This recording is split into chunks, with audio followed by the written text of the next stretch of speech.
በክርስትና ስትኖሩ እንዲህ ነው። ያለ ስማችሁ ስም ሊሰጣችሁ ይችላል። ባላደረጋችሁት አድርጋችኋል ልትባሉ ትችላላችሁ። ባልዋላችሁበት ውላችኋል ተብላችሁ ልትከሰሱ ፍርድ ቤት ልትቀርቡ ትችላላችሁ። ኑሯችን፣ አካሄዳችን፣ ስራችን፣ ውሏችን ሌሎቹን ወደ ክርስትና ማምጣት ካልቻለ ዋጋ የለንም። ዛሬ በሌላው ተስቦ ከእግዚአብሔር ቤት ከወጣው በላይ በእኔና በእናንተ አንዳንድ ጥቃቅን ምክንያቶች ከእግዚአብሔር ቤት ወጥተው ወደ ሌላ ቦታ ይሄዱ ይበዛሉ። አምላካችን ማን ነው? ስንት እግዚአብሔር 40 አማልክት የምታመልኩ 50 አማልክት የምታመልኩ 3 አምላክ የምታመልኩ ይሉና እንኳን አይደለም መጽሐፍ ቅዱስ እኛን ሳያውቁን በሩቅ ሆነው የሚፈርጁን ሰዎች 44 አምላክ አናመልክም የሉንም 44 አማልክቶች 50ም የሉንም 3 አምላክም የለን ያለን አምላክ አንድ አምላክ እግዚአብሔር። ተወደዳችሁ ክርስቲያኖች የምንከተለውን እንወቅ። ማንን እንደምንከተል ማንን እንደምንሰማ እንወቅ። ዛሬ ቤተ ክርስቲያናችንም ጭምር ትልቅ ፈተና ውስጥ የገባችው ያ የቀደመው ፈተና ዛሬም ጭምጭምታው የሚታየው ማንን እንደምንከተል ማንን እንደምንሰማ ለይተን ስላላወቅን ነው። ብዙ ድምጾች አሉ።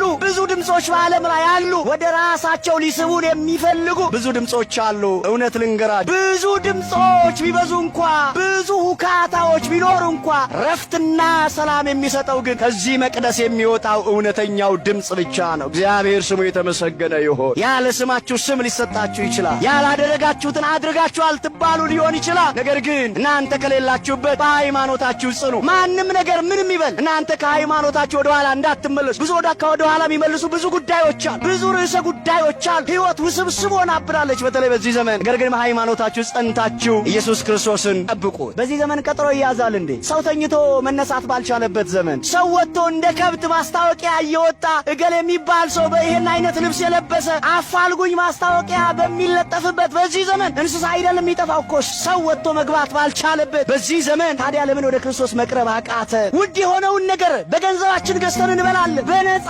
የተሰጠንን የክርስቶስን ሥጋና ደም ግን ለመብላት ለመጠጣት ምንድነው ወደ ኋላ ያዘን? ምእመና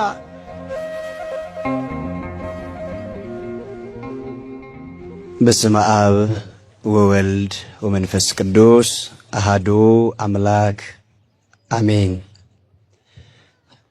ይትባረክ እግዚአብሔር አምላከ አበዊነ ቅዱሳን ለዛብጽሐነ እስከዛቲ ሰዓት፣ እስከዚህ ሰዓት ያደረሰን እስከዚህ ሰዓት የጠበቀን በነገሮች ሁሉ ከኛ ያልተለየ የቀደምት አባቶቻችን የነቢያት የቅዱሳን የሐዋርያት አምላካቸው የኛም አምላክ በባህሪው ሞት በስልጣኑም ሽረት ለዘመኑም ህልፈት የማይገኝለት አምላካችን አባታችን ልዑለ ባሕሪ ቅዱስ እግዚአብሔር እንድናመሰግነው ይህን ጊዜ ወዶ ፈቅዶ በቸርነቱ ስለሰጠን ዛሬም ዘወትር ለዘላለም ስሙ የከበረና የተመሰገነ ይሁንልን።